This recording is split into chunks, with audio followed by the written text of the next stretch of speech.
पहिलो एक्सिडेन्ट छोडेपछि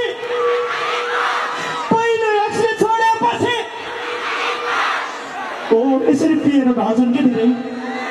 ओ किन दाइ हो पहिलो एक्सिडेन्ट छोडेपछि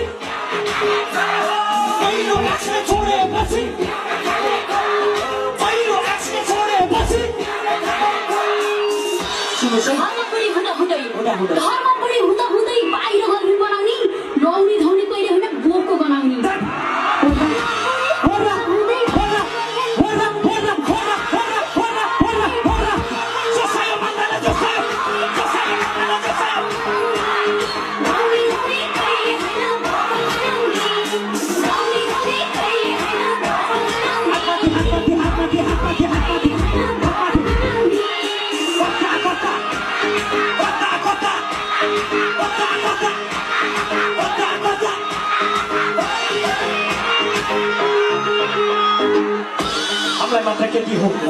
हामीलाई मात्र केटी हो किन दोष दिन्छौ एक महिनामा 3-4 वटा बोयफ्रेन्ड फेर्दै हिँड्छौ